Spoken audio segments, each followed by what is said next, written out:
ನಮಸ್ತೆ ಪ್ರಿಯ ವೀಕ್ಷಕರೇ, ನಾನು ನಿಮ್ಮ ರಘುನಂದನ್ ಗುರೂಜಿ. ಎಲ್ಲರಿಗೂ ಸಹ ನಮ್ಮ ಜ್ಯೋತಿಷ್ಯ ದಾರಿದೀಪ ಯೂಟ್ಯೂಬ್ ಚಾನೆಲ್ಗೆ ಹೃದಯಪೂರ್ವಕ ಸ್ವಾಗತ. ಯಾರು ಮೊದಲ ಬಾರಿಗೆ ನಮ್ಮ ಯೂಟ್ಯೂಬ್ ಚಾನೆಲ್ ಅನ್ನು ನೋಡ್ತಾ ಇದ್ದೀರಾ, ಪ್ರತಿಯೊಬ್ಬರೂ ಸಹ ನಮ್ಮ ಚಾನೆಲ್ ಅನ್ನು ಸಬ್ಸ್ಕ್ರೈಬ್ ಮಾಡಿ ಮತ್ತು ಶೇರ್ ಅನ್ನು ಮಾಡಿ. ವೀಕ್ಷಕರೇ, ಸಮುದ್ರದಂತೆ ಶಾಂತ, ಚಂದ್ರನಂತೆ ಶೀತಲ, ಹೊರಗಿನಿಂದ ನೋಡಲು ಕಠಿಣ ಕವಚವನ್ನು ಹೊಂದಿದ್ದರೂ ಒಳಗಡೆ ಮಗುವಿನಂತಹ ಮನಸ್ಸುಳ್ಳವರು, ತಮ್ಮ ಕುಟುಂಬವೇ ಪ್ರಪಂಚವೆಂದು ಬದುಕುವ ಪ್ರೀತಿ ಮತ್ತು ವಾತ್ಸಲ್ಯದ ಪ್ರತಿರೂಪದಂತಿರುವ ವ್ಯಕ್ತಿಗಳೇ ಕಟಕ ರಾಶಿಯವರು. ಜ್ಯೋತಿಷ್ಯ ಚಕ್ರದ 4ನೇ ರಾಶಿ, ಮನಸ್ಸಿನ ಕಾರಕನಾದ ಚಂದ್ರನ ಆಡಳಿತಕ್ಕೆ ಒಳಪಟ್ಟಿರುವ ಈ ವ್ಯಕ್ತಿತ್ವದೊಳಗೆ ಅದೆಷ್ಟು ರಹಸ್ಯಗಳಿವೆ, ಅದೆಷ್ಟು ಗುಪ್ತ ಸತ್ಯಗಳಿವೆ. ಸಾಕ್ಷಾತ್ ಮಹಾಲಕ್ಷ್ಮಿಯ ಕೃಪೆ ಕಟಕ ರಾಶಿಯವರಿಗೆ ಈ ನಿರ್ದಿಷ್ಟ ವಯಸ್ಸಿನಲ್ಲಿ ಕೈ ಹಿಡಿಯುತ್ತಾಳೆ. ಇವರ ಕಷ್ಟಗಳೆಲ್ಲ ದೂರ ಮಾಡುತ್ತಾಳೆ. ಯಾವ ವಯಸ್ಸಿಗೆ ತಾಯಿಯ ಕೃಪೆ ದೊರೆಯುತ್ತದೆ ತಿಳಿಯಲು ತಪ್ಪದೆ ಪೂರ್ತಿ ವಿಡಿಯೋ ನೋಡಿ ಜೈ ಧನಲಕ್ಷ್ಮಿ ಎಂದು ಕಾಮೆಂಟ್ ಮಾಡಿ. ನಮಸ್ಕಾರ ಸ್ನೇಹಿತರೆ, ರಾಶಿ ಚಕ್ರದಲ್ಲೇ ಅತ್ಯಂತ ಭಾವನಾತ್ಮಕ ಮತ್ತು ಕಾಳಜಿಯುಳ್ಳ ರಾಶಿಯಾದ ಕಟಕ ರಾಶಿಯ ಬಗ್ಗೆ ಇಂದು ನಾವು ಸಂಪೂರ್ಣವಾಗಿ ತಿಳಿದುಕೊಳ್ಳೋಣ. ಕಟಕ ರಾಶಿಯ ಚಿಹ್ನೆ ಎಂದರೆ AD. ಇದು ಕೇವಲ ಒಂದು ಚಿಹ್ನೆಯಲ್ಲ, ಕಟಕ ರಾಶಿಯವರ ವ್ಯಕ್ತಿತ್ವದ ಸಂಪೂರ್ಣ ಪ್ರತಿಬಿಂಬ. ADಯು ಹೇಗೆ ತನ್ನನ್ನು ರಕ್ಷಿಸಿಕೊಳ್ಳಲು ಗಟ್ಟಿಯಾದ ಚಿಪ್ಪನ್ನು ಹೊಂದಿರುತ್ತದೆಯೋ ಹಾಗೆಯೇ ಕಟಕ ರಾಶಿಯವರು ತಮ್ಮ ಮೃದುವಾದ ಮತ್ತು ಭಾವನಾತ್ಮಕ ಮನಸ್ಸನ್ನು ನೋವಿನಿಂದ ರಕ್ಷಿಸಿಕೊಳ್ಳಲು ಹೊರಗಿನಿಂದ ಒಂದು ಕಠಿಣವಾದ ಮುಖವಾಡವನ್ನು ಧರಿಸುತ್ತಾರೆ.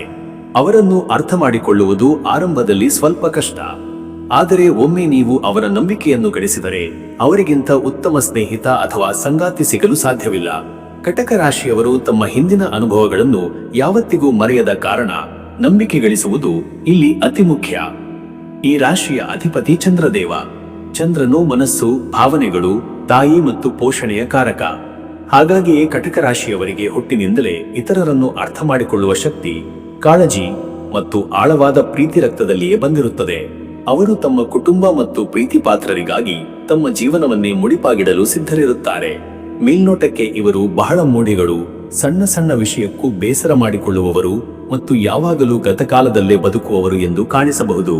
ಆದರೆ ಇಲ್ಲಿದೆ ನೋಡಿ ಮೊದಲ ತಿರುವು. ಕಟಕ ರಾಶಿಯವರು ಅತ್ಯಂತ ಸಹನಾಮಯಿಗಳು ಮತ್ತು ಬಲವಾದ ಅಂತಃಶಕ್ತಿಯನ್ನು ಹೊಂದಿದವರು. ಹೌದು, ನೀವು ಕೇಳಿದ್ದು ಸರಿ. ತಮ್ಮ ಭಾವನಾತ್ಮಕ ಏರಿಳಿತಗಳ ಹಿಂದೆ ಅವರು ಪರ್ವತದಂತಹ ಸ್ಥಿರವಾದ ಮನಸ್ಸನ್ನು ಹೊಂದಿರುತ್ತಾರೆ. ಅವರ 6ನೇ ಇಂದ್ರಿಯ ಬಹಳ ಚುರುಕಾಗಿರುತ್ತದೆ. ಮುಂದೆ ನಡೆಯುವ ಕೆಟ್ಟ ಘಟನೆಗಳನ್ನು ಅವರು ಮೊದಲೇ ಊಹಿಸಬಲ್ಲರು. ತಮ್ಮವರನ್ನು ರಕ್ಷಿಸುವ ವಿಷಯದಲ್ಲಿ ಇವರು ಮಹಾಯೋಧರು.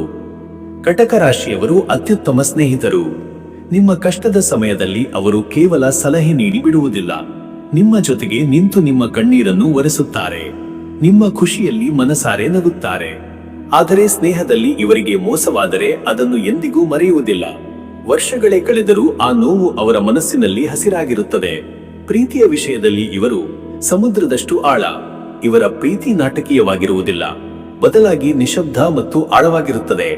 ತಮ್ಮ ಸಂಗಾತಿಗೆ ಭಾವನಾತ್ಮಕ ಭದ್ರತೆಯನ್ನು ನೀಡುವುದು ಇವರ ಮೊದಲ ಆದ್ಯತೆ. ದುಬಾರಿ ಉಡುಗೊರೆಗಳಿಗಿಂತ ಪ್ರೀತಿಯಿಂದ ಮಾಡಿದ ಒಂದು ಅಡುಗೆ ಅಥವಾ ಕಾಳಜಿಯ ಮಾತು ಇವರಿಗೆ ಹೆಚ್ಚು ಸಂತೋಷ ನೀಡುತ್ತದೆ. ಇವರ ಜೀವನದ ಮೂಲ ಮಂತ್ರ ಭದ್ರತೆ ಮತ್ತು ವಾತ್ಸಲ್ಯ. ವೃತ್ತಿ ಜೀವನಕ್ಕೆ ಬಂದರೆ ಕಟಕ ರಾಶಿಯವರು ಹುಟ್ಟು ಪೋಷಕರು. ಇವರು ಹಣ ಮತ್ತು ಅಧಿಕಾರಕ್ಕಿಂತ ಹೆಚ್ಚಾಗಿ ತಾವು ಮಾಡುವ ಕೆಲಸದಿಂದ ಸಿಗುವ ತೃಪ್ತಿಗೆ ಬೆಲೆ ಕೊಡುತ್ತಾರೆ. ಶಿಕ್ಷಕ ವೃತ್ತಿ, ವೈದ್ಯಕೀಯ ಕ್ಷೇತ್ರದಲ್ಲಿ ನರ್ಸ್ ವೈದ್ಯರು, ಅಡುಗೆ, ಸಮಾಜ ಸೇವೆ, ಮಾನವ ಸಂಪನ್ಮೂಲ ಮತ್ತು ಮನೋವಿಜ್ಞಾನದಂತಹ ಕ್ಷೇತ್ರಗಳಲ್ಲಿ ಇವರು ಹೆಚ್ಚು ಯಶಸ್ಸನ್ನು ಸಾಧಿಸುತ್ತಾರೆ. ಇತರರಿಗೆ ಸಹಾಯ ಮಾಡುವುದರಲ್ಲಿ ಇವರಿಗೆ ಎಲ್ಲಿಲ್ಲದ ಆನಂದ. ಇವರು ಕೆಲಸದ ಸ್ಥಳದಲ್ಲಿರುವ ಅಮ್ಮನಂತೆ ಎಲ್ಲರ ಕಾಳಜಿ ವಹಿಸುತ್ತಾರೆ. ಹಣಕಾಸಿನ ವಿಚಾರದಲ್ಲಿ ಇವರು ಬಹಳ ಜಾಗರೂಕರು. ಭವಿಷ್ಯದ ಭದ್ರತೆಗೆ ಇವರು ಹೆಚ್ಚು ಒತ್ತು ನೀಡುತ್ತಾರೆ. ಹಣವನ್ನು ಉಳಿತಾಯ ಮಾಡುವುದರಲ್ಲಿ ಇವರು ನಿಪುಣರು. ಅನಾವಶ್ಯಕವಾಗಿ ಖರ್ಚು ಮಾಡುವುದು ಇವರಿಗೆ ಇಷ್ಟವಾಗುವುದಿಲ್ಲ. ತಮ್ಮ ಕುಟುಂಬದ ಭವಿಷ್ಯಕ್ಕಾಗಿ, ಮಕ್ಕಳ ವಿದ್ಯಾಭ್ಯಾಸಕ್ಕಾಗಿ ಹಣವನ್ನು ಕೂಡಿಡುವುದರಲ್ಲಿ ಇವರು ಸದಾ ಮುಂದಿರುತ್ತಾರೆ. ಸದಾಕಾಲ ಸಾಕ್ಷಾತ್ ಮಹಾಲಕ್ಷ್ಮಿಯವರು ಇವರ ಬಳಿ ಇರುತ್ತಾರೆ. ಈ ರಾಶಿಯವರು 36 ರಿಂದ 38 ವರ್ಷದ ಆಸುಪಾಸಿನಲ್ಲಿ ಇಷ್ಟು ದಿನಗಳು ಮಾಡಿದ ತಪ್ಪುಗಳನ್ನೆಲ್ಲ ಸರಿಪಡಿಸಿಕೊಂಡು ತಾಯಿಯ ಕೃಪೆಗೆ ಪಾತ್ರರಾಗುತ್ತಾರೆ. ಈ ನಿರ್ದಿಷ್ಟ ಅವಧಿಯಲ್ಲಿ ಚಂದ್ರ ಮತ್ತು ಗುರುವಿನ ಬಲದಿಂದ ಇವರ ಆರ್ಥಿಕ ಜೀವನದಲ್ಲಿ ಸ್ಥಿರತೆ ಮತ್ತು ಹೆಚ್ಚಳ ಕಂಡುಬರುತ್ತದೆ. ಧನಲಕ್ಷ್ಮಿಯ ಕೃಪೆಗೆ ಪಾತ್ರರಾಗಲು ಒಂದು ಪ್ರಮುಖ ಪರಿಹಾರವನ್ನು ಈ ವಿಡಿಯೋದಲ್ಲಿ ತಿಳಿಸಿದ್ದೇನೆ. ತಪ್ಪದೆ ಪರಿಹಾರವನ್ನು ಮಾಡಿ ನಿಮ್ಮೆಲ್ಲ ಕಷ್ಟಗಳನ್ನು ದೂರ ಮಾಡಿಕೊಳ್ಳಿ. ಇವರ ಅತಿಯಾದ ಕಾಳಜಿ ಮತ್ತು ರಕ್ಷಣಾತ್ಮಕ ಸ್ವಭಾವವೇ ಕೆಲವೊಮ್ಮೆ ಸಂಬಂಧದಲ್ಲಿ ಸಮಸ್ಯೆಗಳನ್ನು ತರಬಹುದು.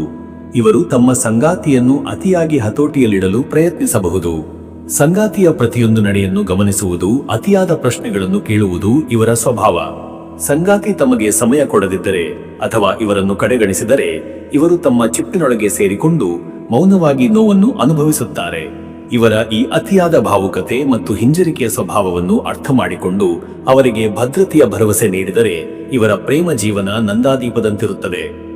ಕಟಕ ರಾಶಿಯವರಿಗೆ ದೌರ್ಬಲ್ಯಗಳೇ ಇರುವುದಿಲ್ಲವೇ ಎಂದು ನೋಡುವುದಾದರೆ ಖಂಡಿತ ಇವೆ. ವಾಸ್ತವವಾಗಿ ಇವರ ದೊಡ್ಡ ಶಕ್ತಿಯೇ ಕೆಲವೊಮ್ಮೆ ಇವರ ದೊಡ್ಡ ದೌರ್ಬಲ್ಯವಾಗುತ್ತದೆ. ಸಣ್ಣ ಪುಟ್ಟ ವಿಷಯಗಳಿಗೂ ಇವರು ಬೇಗನೆ ನೋವು ಮಾಡಿಕೊಳ್ಳುತ್ತಾರೆ. ಚಂದ್ರನ ಕಲೆಗಳಂತೆ ಇವರ ಮನಸ್ಥಿತಿ ಕ್ಷಣ ಕ್ಷಣಕ್ಕೂ ಬದಲಾಗುತ್ತಿರುತ್ತದೆ. ಇದು ಇತರರಿಗೆ ಅವರನ್ನು ಅರ್ಥ ಮಾಡಿಕೊಳ್ಳಲು ಕಷ್ಟವಾಗುವಂತೆ ಮಾಡುತ್ತದೆ. ಹಳೆಯ ನೋವುಗಳನ್ನು, ನೆನಪುಗಳನ್ನು ಇವರು ಸುಲಭವಾಗಿ ಮರೆಯುವುದಿಲ್ಲ. ಇದರಿಂದಾಗಿ ವರ್ತಮಾನದಲ್ಲಿ ಬದುಕಲು ಕಷ್ಟಪಡುತ್ತಾರೆ. ತಮ್ಮ ಮನಸ್ಸಿನ ನೋವನ್ನು ಅಥವಾ ಅಭಿಪ್ರಾಯವನ್ನು ನೇರವಾಗಿ ಹೇಳಲು ಹಿಂಜರಿಯುತ್ತಾರೆ. ಇದರಿಂದಾಗಿ ಅಪಾರ್ಥಗಳು ಸೃಷ್ಟಿಯಾಗುವ ಸಾಧ್ಯತೆ ಹೆಚ್ಚು.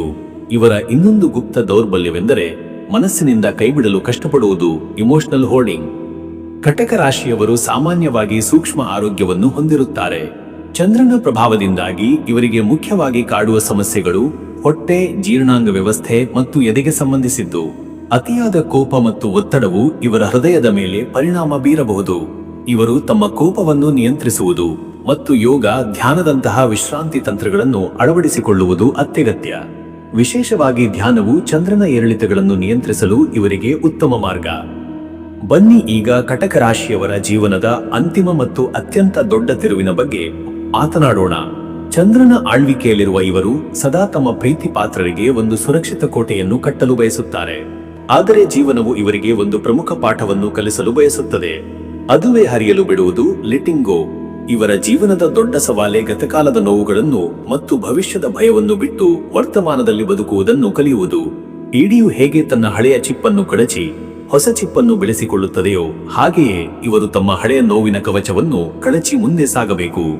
ಯಾವಾಗ ಇವರು ಎಲ್ಲರನ್ನು ಕ್ಷಮಿಸಿ ತಮ್ಮನ್ನು ತಾವು ಪ್ರೀತಿಸಲು ಕಲಿಯುತ್ತಾರೋ, ಯಾವಾಗ ತಮ್ಮ ಭಾವನೆಗಳನ್ನು ನಿಯಂತ್ರಿಸುವುದಕ್ಕಿಂತ ಹೆಚ್ಚಾಗಿ ಅವುಗಳನ್ನು ಸರಿಯಾದ ರೀತಿಯಲ್ಲಿ ವ್ಯಕ್ತಪಡಿಸಲು ಕಲಿಯುತ್ತಾರೋ ಆಗಲೇ ಇವರ ನಿಜವಾದ ಸಂತೋಷದ ಪಯಣ ಪ್ರಾರಂಭವಾಗುತ್ತದೆ.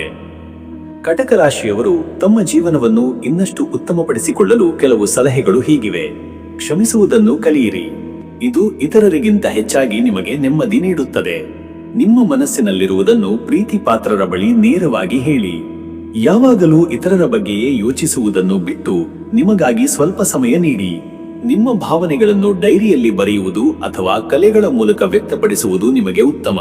ಪ್ರತಿ ಸೋಮವಾರ ಶಿವನಿಗೆ ಹಾಲಿನ ಅಭಿಷೇಕ ಮಾಡುವುದರಿಂದ ಅಥವಾ ಪೌರ್ಣಮಿಯ ದಿನ ಚಂದ್ರನಿಗೆ ಅರ್ಘ್ಯವನ್ನು ನೀಡಿ ಓಂ ಸೋಂ ಸೋಮಾಯ ನಮಃ ಮಂತ್ರವನ್ನು ಪಠಿಸುವುದರಿಂದ ಮನಸ್ಸಿಗೆ ಶಾಂತಿ ಲಭಿಸುತ್ತದೆ. ವಿಶೇಷವಾಗಿ ಕಟಕ ರಾಶಿಯವರಿಗೆ ತಾಯಿ ಮಹಾಲಕ್ಷ್ಮಿಯನ್ನು ಒಲಿಸಿಕೊಳ್ಳಲು ವಿಶೇಷವಾದ ಪರಿಹಾರವಿದೆ. ನಿಮ್ಮ ಎಲ್ಲಾ ಕಷ್ಟಗಳನ್ನು ದೂರ ಮಾಡಲು ಪ್ರತಿ ಮಂಗಳವಾರ ಅಥವಾ ಶುಕ್ರವಾರ ಬೆಳಿಗ್ಗೆ ಬೇಗ ಎದ್ದು ಮನೆ ಶುಚಿಗೊಳಿಸಿ ಮಡಿಯಿಂದ ಬೆಳಿಗ್ಗೆ 6 ಗಂಟೆಯೊಳಗೆ ಕೆಂಪು ಹೂವುಗಳನ್ನು ಬಳಸಿ ತಾಯಿ ಮಹಾಲಕ್ಷ್ಮಿಗೆ ತುಪ್ಪದ ದೀಪವನ್ನು ಹಚ್ಚಿ. ಇದು ನಿಮ್ಮ ಮನಸ್ಸಿನ ಚಂಚಲತೆಯನ್ನು ಕಡಿಮೆ ಮಾಡಿ ಧನಾಗಮನಕ್ಕೆ ದಾರಿ ಮಾಡಿಕೊಡುತ್ತದೆ. ಹೀಗೆ ಮಾಡುತ್ತಾ ಬನ್ನಿ. ಇದರಿಂದ ಆಗುವ ಪ್ರಯೋಜನಗಳು ನೀವೇ ತಿಳಿಯುತ್ತೀರಾ. ಹಾಗಾದರೆ ಕಟಕ ರಾಶಿ ಎಂದರೆ ಕೇವಲ ಭಾವುಕತೆ, ಕಣ್ಣೀರು ಅಲ್ಲ. ಅವರೊಳಗೆ ಒಂದು ನಿಷ್ಕಲ್ಮಶ ಪ್ರೀತಿ ಇದೆ. ತನ್ನವರನ್ನು ರಕ್ಷಿಸುವ ಅದ್ಭುತ ಶಕ್ತಿ ಇದೆ. ಮಾತೃ ಹೃದಯವಿದೆ ಮತ್ತು ಜಗತ್ತಿನ ಯಾವುದೇ ನೋವನ್ನು ಹೀರಿಕೊಳ್ಳುವ ಸಹನಾ ಶಕ್ತಿ ಇದೆ. ಮೇಲ್ನೋಟಕ್ಕೆ ಅವರು ಗೊಂದಲಮಯವಾಗಿ ಕಂಡರೂ ಅವರು ತಮ್ಮ ಪ್ರೀತಿ ಪಾತ್ರರ ಜೀವನಕ್ಕೆ ಬೆಳದಿಂಗಳಿನಂತಹ ತಂಪು ಮತ್ತು ಶಾಂತಿಯನ್ನು ತರುವ ಚಂದ್ರ. ಮುಂದಿನ ಬಾರಿ ನೀವು ಯಾವುದೇ ಕಟಕ ರಾಶಿಯವರನ್ನು ಭೇಟಿಯಾದಾಗ ಅವರ ಕಠಿಣ ಚಿಪ್ಪಿನ ಹಿಂದಿರುವ ಆ ಮೃದುವಾದ ಹೃದಯವನ್ನು ಅರ್ಥ ಮಾಡಿಕೊಳ್ಳಲು ಪ್ರಯತ್ನಿಸಿ. ಇದೇ ತರಹದ ಜ್ಯೋತಿಷ್ಯಕ್ಕೆ ಸಂಬಂಧಪಟ್ಟಂತಹ ವಿಡಿಯೋ ನೋಡಲು ನಮ್ಮ ಚಾನೆಲ್ಗೆ ಸಬ್ಸ್ಕ್ರೈಬ್ ಆಗಿ. ವಿಡಿಯೋ ಲೈಕ್ ಮಾಡಿ, ಶೇರ್ ಮಾಡಿ. ಎಲ್ಲರಿಗೂ ಸಹ ಶುಭವಾಗಲಿ.